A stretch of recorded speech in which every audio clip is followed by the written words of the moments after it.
Hello everyone, welcome to Physics Board. इस video में हम देखेंगे कि एक कैपेसिटर के अंदर कितनी एनर्जी स्टोर होती है। तो आज का हमारा टॉपिक है energy stored in a capacitor. Last video में हमने देखा था ना कि कैपेसिटर क्या करता है, एक एनर्जी स्टोरेज डिवाइस है। ये एनर्जी को स्टोर करता है in the form of electric field. Okay, so अब हम ये देखेंगे कि वो एनर्जी कितनी होती है ना, और ऑफ कोर्स ये कैसी एनर्जी है, पोटेंशियल एनर्जी है। ठीक है, तो इसका एक्सप्रेशन देखेंगे कि energy stored in a capacitor का एक्सप्रेशन क्या होगा। सो सिंप्लिसिटी के लिए हम लोग एक पैरेलल प्लेट कैपेसिटर ले लेते हैं ना। वैसे जो हम ये डेरिवेशन करेंगे जनरल किसी भी शेप के कैपेसिटर के लिए वैलिड है, but let's take a parallel plate capacitor for simplicity. So ये हमारे पास एक पैरेलल प्लेट कैपेसिटर है जिसके एक सरफेस पे लेट से पॉजिटिव चार्ज है इस प्लेट पे, और इस प्लेट पे नेगेटिव चार्ज डेवलप होगा। ओके, और नाउ लेट्स सी। ठीक है, तो हम कर क्या रहे हैं, हम इस कैपेसिटर को किस तरीके से चार्ज कर रहे हैं कि इस नेगेटिव वाली प्लेट से चार्ज को ट्रांसफर करा रहे हैं पॉजिटिव वाली प्लेट पे। और मान लेते हैं कि किसी पर्टिकुलर इंस्टेंट पे हमने small D Q charge transfer कराया। स्मॉल डी क्यू चार्ज हमने ट्रांसफर कराया इस नेगेटिव प्लेट से पॉजिटिव प्लेट पे, और जिस मोमेंट पे आपने ये ट्रांसफर ऑफ चार्ज करा उस मोमेंट पे इनका चार्ज प्लस क्यू और माइनस क्यू था। ठीक है, again let me repeat it. So हमने किसी एक पर्टिकुलर इंस्टेंट पे इन प्लेट्स पे जो चार्ज है वो प्लस क्यू और माइनस क्यू है। इक्वल अपोजिट चार्ज होता है इन पे, क्योंकि इसी प्लेट से चार्ज, इस वाली प्लेट से चार्ज इस पे ट्रांसफर कर रहे हैं। तो जितना चार्ज यहाँ पे नेगेटिव चार्ज डेवलप होगा, यहाँ पे पॉजिटिव, और जितना चार्ज यहाँ पे नेगेटिव डेवलप होगा उतना यहाँ पे पॉजिटिव होगा। तो मान लेते हैं किसी मोमेंट पे इस प्लेट पे चार्ज है प्लस क्यू, और इस तो उसी सेम मोमेंट पे इस प्लेट पे चार्ज है माइनस क्यू, और तभी आपने एक small D Q amount of charge को यहाँ से यहाँ ट्रांसफर करा है। और मान लेते हैं जो कैपेसिटर है इसकी जो कैपेसिटेंस है वो है कैपिटल सी। ठीक है, कैपिटल सी इसकी कैपेसिटेंस है। और इस स्टेट में, जब ये स्टेट में, तो दोनों प्लेट के बीच में जो पोटेंशियल डिफरेंस है दैट इज कैपिटल वी। तो कैपिटल वी पोटेंशियल डिफरेंस है जब, या वी डैश से डिनोट कर लेते हैं।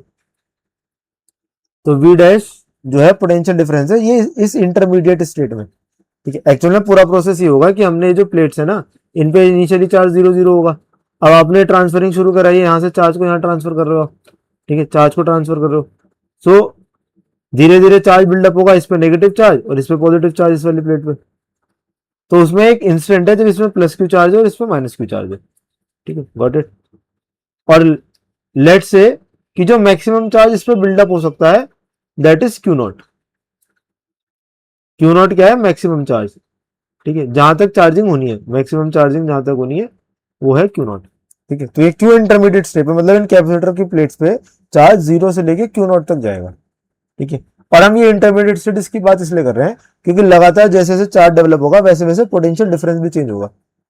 सोचो, चार्ज बढ़ेगा, इलेक्ट्रिक फील्ड बढ़ेगी, है ना, और इलेक्ट्रिक फील्ड बढ़ेगी तो पोटेंशियल डिफरेंस भी लगातार चेंज होगा। तो हम डायरेक्ट जो है वो एनर्जी या वर्क डन नहीं निकाल सकते, हमें इंटीग्रेशन की हेल्प लेनी पड़ेगी, क्योंकि वेरिएबल है ना, पोटेंशियल वेरिएबल है, और पोटेंशियल वेरिएबल होगा तो पोटेंशियल एनर्जी या वर्क डन भी वेरिएबल होगा। ठीक है, तो ये लॉजिक है, इसलिए हम लोग क्या कर रहे हैं कि इंटरमीडिएट स्टेप माना है या स्टेज मानी है जहां पे प्लेट्स पे चार्ज प्लस क्यू और माइनस क्यू है, और मैक्सिमम चार्ज जो होना है वो होना है क्यू नॉट। ठीक है, so let's start the derivation. तो कॉन्सेप्ट क्या है भाई, हमें पता है एनर्जी जो होती है, potential energy that is equal to potential into charge. और यहाँ पे देखो पोटेंशियल कितना है, छोटी सी एनर्जी लिख रहे हैं ना, डी यू। इस छोटे से D Q amount of charge को ट्रांसफर करने के लिए तो वो हो जाएगी V dash potential into charge, जिसको ट्रांसफर कर रहे हैं। छोटे से डी क्यू के लिए, छोटे से D Q amount of charge के लिए हम ये लिख सकते हैं। ठीक है, अब जैसे ये चार्ज ट्रांसफर होता चला जाएगा तो पोटेंशियल चेंज होगा। ठीक है, ये हम इतना इसलिए कर रहे हैं इंटीग्रेशन का यूज, या फिर छोटे से पार्ट के लिए इसलिए लिख रहे हैं क्योंकि पोटेंशियल वेरिएबल है, क्योंकि चार्ज वेरिएबल है।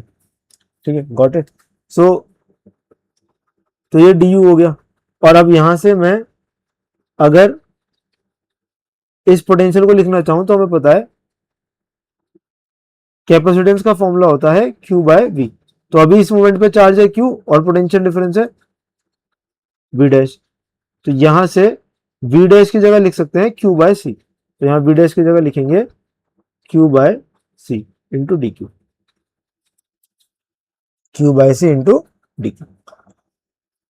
अब हमें टोटल वर्क डन निकालना है या फिर टोटल एनर्जी स्टोर निकालना है। तो टोटल एनर्जी कैसे निकलेगा, इस डी यू को इंटीग्रेट कर दो, दैट मीन्स इसको इंटीग्रेट करेंगे हम Q by C into D Q.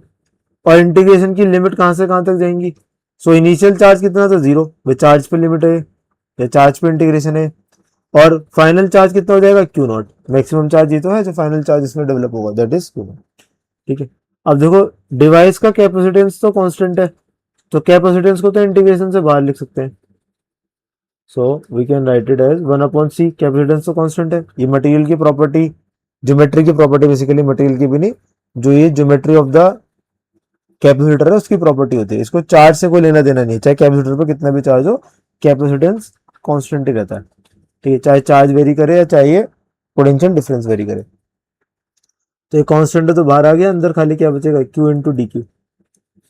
और लिमिट कहां से कहां तक है, limits are from 0 to Q not.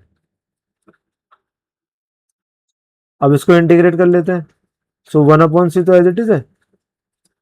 इसका फॉर्मूला क्या होता है, क्यू डी क्यू का इंटीग्रेशन होगा क्यू स्क्वायर बाय 2। ठीक है, यहाँ पे हम कौन सा फॉर्मूला इस्तेमाल कर रहे हैं, वी आर यूजिंग की integration of X to the power N D X, ये होता है X to the power N plus one upon N plus one plus of course हम कॉन्स्टेंट वैल्यू। ठीक है, ये चीज हम यूज कर रहे हैं। और लिमिट्स क्या है, लिमिट्स है 0 से क्यू नॉट। अब ये लिमिट्स इसमें पुट कर लेते हैं। तो लिमिट पुट करने का तरीका क्या होता है, अपर limit minus lower limit. That means कि मान लो कोई इंटीग्रेशन है और जब आप उसको इंटीग्रेट कर रहे हो तो आपको कोई एक फंक्शन मिल रहा है एफ एक्स का, है ना। और जब ये लिमिट में होगा, मान लो ए टू बी लिमिट है और उसके अंदर इसको विद इन द लिमिट्स आपको इसको इंटीग्रेट करना है, तो इट इज इक्वल टू, आप इस वेरिएबल की जगह एक बार अपर लिमिट पुट कर दो और एक बार लोअर लिमिट पुट कर दो। तो अब ये चीज यूज करेंगे। ठीक है, सो जस्ट, ठीक है, ये चीज हम यूज करेंगे। तो दो कॉन्सेप्ट हमने यूज करे हैं, एक तो फॉर्मूला इंटीग्रेशन का और एक ये इंटीग्रेशन का कॉन्सेप्ट। सो ये लिमिट को पुट करते हैं।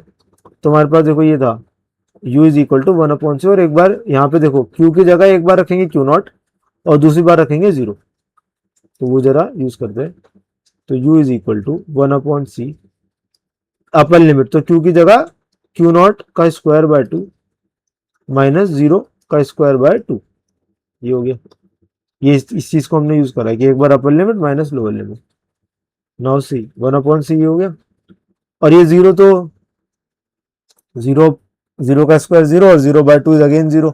और क्यू नॉट में से 0 माइनस करोगे तो क्यू नॉट स्क्वायर बाय 2 में से 0 माइनस करोगे तो again you will get Q not square by 2। तो फाइनली ये बचा हमारे पास। तो फाइनल एक्सप्रेशन क्या आया एनर्जी का, फाइनल एक्सप्रेशन आया एनर्जी का हाफ ऑफ या Q not square by 2c, Q not square by 2c, this is the final expression for the potential energy और energy stored in a capacitor. ये general भी true होता है ना, भले हमने पैरेलल प्लेट करके करा है, बट वो जनरल भी है ना, दो कंडक्टर ही तो होंगे और चार्ज का ट्रांसफर एक से दूसरे पे होगा। ठीक है, तो ये जनरल भी ट्रू है, पैरेलल प्लेट हो चाहे ना हो। बस हमने डायग्राम पैरेलल प्लेट का ड्रॉ करा था, पैरेलल प्लेट कैपेसिटर का। इवन अगर आपको थोड़ा क्यूरियोसिटी हो कि और किस तरह के कैपेसिटर होते हैं, तो स्फेरिकल भी होते हैं, सिलेंड्रिकल भी होते हैं, है ना। वो जो कंडेंसर आपने फैन का देखा होगा तो सिलेंड्रिकल सी शेप में होता है। अब देखो ये फॉर्मूला आ चुका है, बट हम इसको एक दो फॉर्मूला और कन्वर्ट कर लेते हैं, है ना। और वो क्या है, देखो जैसे क्यू नॉट मैक्सिमम चार्ज है, और मान लेते हैं जब ये क्यू नॉट चार्ज है तो पोटेंशियल उस पॉइंट पे है v। तो मैं एक रिलेशन ये भी जानता हूं कि q is equal to Q naught equal to C into V होगा। v डैश तो इंटरमीडिएट स्टेट पे पोटेंशियल डिफरेंस था, बट जो फाइनल पोटेंशियल डिफरेंस जो बनना है, let's say it is capital V, तो यहाँ पे क्यू नॉट की जगह सी इंटू वी लिख सकते हैं। तो let's put it in this expression. So Q not की जगह सी इंटू वी का स्क्वायर अपॉन 2c, और ये हो गया C square V square upon 2c। एक सी से सी की पावर 2 कैंसिल हो जाएगी, this c can cancel this square. So finally what we are left with, so it is half C V square, ठीक है, C V square half C V square, ये formula बन गया। एक और फॉर्म होती है, वो भी देख लेते हैं, ठीक है, यहाँ पे देख लेते हैं ना, एक और फॉर्म भी होती है इस चीज की। अगर मैं इस सी की जगह,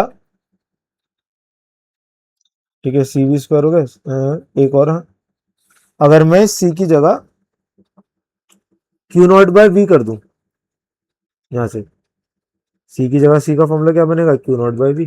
तो इस वाले एक्सप्रेशन में सी की जगह मैं अगर क्यू नॉट बाय वी कर दूं तो देखिए क्या इस फॉर्म में हो जाएगा, तो हाफ ये रहा, सी की जगह हो गया Q naught by V into V square, यहाँ पे सी की जगह Q naught by V put कर दिया।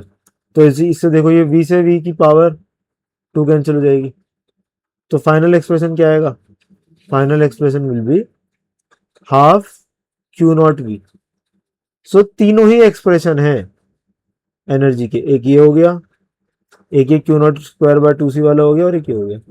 कब कौन सा यूज करेंगे, इट डिपेंड्स कि आपको न्यूमेरिकल में कौन सी वैल्यू गिवन है, या कौन सी वैल्यू आप इजीली कैलकुलेट कर सकते हो, उसके अकॉर्डिंग हम एनर्जी का एक्सप्रेशन यूज करेंगे, ठीक है। तो ये तो एनर्जी का एक्सप्रेशन हो गया, चाहे half into C V square लिखो चाहे क्यू नॉट लिखो। अब ऐसी एक और चीज हम ड्राइव कर सकते हैं, दैट इज एनर्जी डेंसिटी, ना, ये भी इंपॉर्टेंट है, जिसको रिप्रेजेंट करते हैं स्मॉल यू से, एनर्जी को कैपिटल यू से और एनर्जी डेंसिटी को स्मॉल यू से। और डेफिनेशन क्या है, डेफिनेशन है कि small U is equal to energy per unit volume, ठीक है। डेफिनेशन क्या है, डेफिनेशन है इसकी, it is energy per unit volume. Even आपको पता है ना, डेंसिटी वर्ड को हम वॉल्यूम से रिलेट कर सकते हैं ना, पर यूनिट वॉल्यूम से रिलेट करते हैं, जैसे मास डेंसिटी क्या होता है, मास पर यूनिट वॉल्यूम, तो ऐसे एनर्जी डेंसिटी है एनर्जी पर यूनिट वॉल्यूम, है ना। पहला एक्सप्रेशन निकालते हैं इसका, तो एनर्जी का कंसेप्ट यूज करो और अगेन माइंड में कंसिडर करो वो अपना पैरेलल प्लेट कैपेसिटर। तो मान लो ये हमारा पैरेलल प्लेट कैपेसिटर है, let's take this parallel plate capacitor, ठीक है, और है ना, इस पे यहाँ पे पॉजिटिव चार्ज है, यहाँ पे नेगेटिव चार्ज है। मान लेते हैं जो ये प्लेट्स है इनका क्रॉस सेक्शनल एरिया है ए, है ना, चार्ज इस पे है क्यू, इस पे है माइनस क्यू, ठीक है, क्यू नॉट मान लो मैक्सिमम, चलो Q not minus Q not मान लो, और चार्ज है इस पे ए, और इसकी कैपेसिटेंस है सी, और पोटेंशियल डिफरेंस फाइनल जो है वो है वी, और सेपरेशन दोनों प्लेट के बीच का वो है डी, अगर जरूरत पड़ेगी तो ये सारी चीजें हमने डिफाइन कर दी। और अभी इसके अंदर वैक्यूम ही है तो एप्सिलॉन नॉट को यूज करेंगे ना, फ्री स्पेस है इन बिटवीन, सारी चीजें मैंने डिफाइन कर दी। अब देखिए एनर्जी का डेफिनेशन अभी हमने देखा, कोई भी एक्सप्रेशन यूज कर लो, मान लेते हैं मैं हाफ सी वी स्क्वायर ही ले लेता हूँ। अब एक और चीज मुझे पता है, और वो ये है कि मैं इस सी की जगह लिख सकता हूँ, क्योंकि पैरेलल प्लेट कैपेसिटर है, तो उसमें सी का फॉर्मूला क्या होता है, पैरेलल प्लेट कैपेसिटर में कैपेसिटेंस का फॉर्मूला होता है epsilon naught A by D, ये हम ऑलरेडी निकाल चुके हैं। और एक और रिलेशन होता है वोल्टेज और इलेक्ट्रिक फील्ड के बीच में, तो पोटेंशियल डिफरेंस ये होता है ई इंटू डी। तो ये दो एक्सप्रेशन यहाँ पे यूज करते हैं, so we will write this C as epsilon naught A by D and this V as A into D का स्क्वायर। सो फाइनली क्या बना, half into epsilon naught A upon D E square into D square, और यहां से इस D से D की power two can be cancelled, so what we are left with, u is equal to half epsilon naught E square, और इस A D को अगर हम एक साथ क्लब कर दें, आई गेस आपको क्लिक हुआ होगा कि ये ए डी को मैंने क्यों क्लब करा है। भाई ए डी किसके इक्वल होगा, इस वॉल्यूम के इक्वल होगा जो ये स्पेस है इन बिटवीन द प्लेट्स, होगा कि नहीं होगा। सिमेट्रिक बॉडी के लिए we can write the volume as area into height, जैसे सिलेंडर के केस में सिलेंडर का वॉल्यूम कितना होता है, पाई आर स्क्वायर डी, और सर्कल का जो बेस एरिया सर्कुलर है उसका एरिया होता है पाई आर स्क्वायर, और सेपरेशन है डी आर या एल। तो यहाँ पे ये जो A इंटू डी है ये कुछ नहीं है, वॉल्यूम ही है बेसिकली, है ना। तो वॉल्यूम का सिंबल देख लेते हैं, मैं थोड़ा ऐसे यूज कर रहा हूँ ताकि इसको आप पोटेंशियल डिफरेंस से कंफ्यूज ना करें। ठीक है, तो ये हो जाएगा, है ना, और यहाँ भी यूज कर लेता हूँ उसको, है ना। ये पोटेंशियल डिफरेंस नहीं है, वॉल्यूम है ना, तो थोड़ा ऐसे just to have some distinction, तो मैं इसको ऐसे ड्रॉ कर देता हूँ। तो ये वॉल्यूम हो जाएगा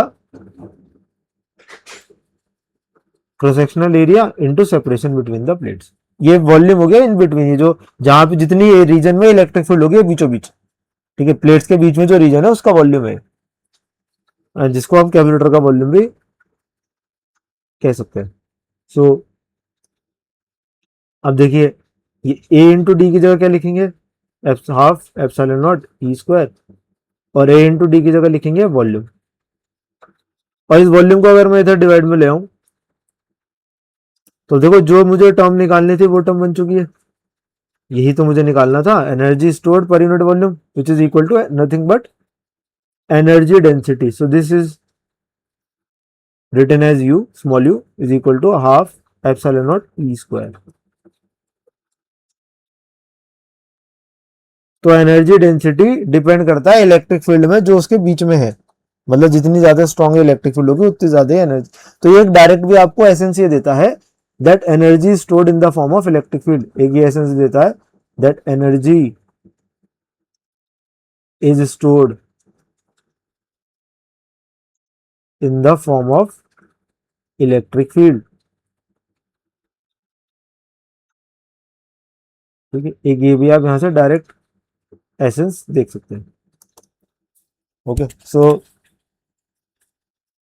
और ये जनरल भी ट्रू है ना, मैंने तो पैरेलल प्लेट कैपेसिटर लेके करा, बट इन जनरल अगर आपको किसी भी रीजन में एनर्जी डेंसिटी निकालनी है तो आप इसी सेम फॉर्मूले को यूज कर सकते हो, half into epsilon not into E square. E यहाँ पे क्या है, इलेक्ट्रिक फील्ड उस रीजन के अंदर जो भी है, और एप्सिलॉन नॉट तुम्हें पता है परमिटिविटी ऑफ फ्री स्पेस, अगर आप फ्री स्पेस की बात करें। बाकी अगर मीडियम होगा कोई तो उसकी परमिटिविटी या परमिटिविटी यूज कर लेंगे। Okay, so I hope so ये पॉइंट्स आपको क्लियर हुए होंगे। So that's all for this video, thank you so much. Rest, if you have any doubt, then you can leave it in the comment section. Thank you. We'll see you in the next video.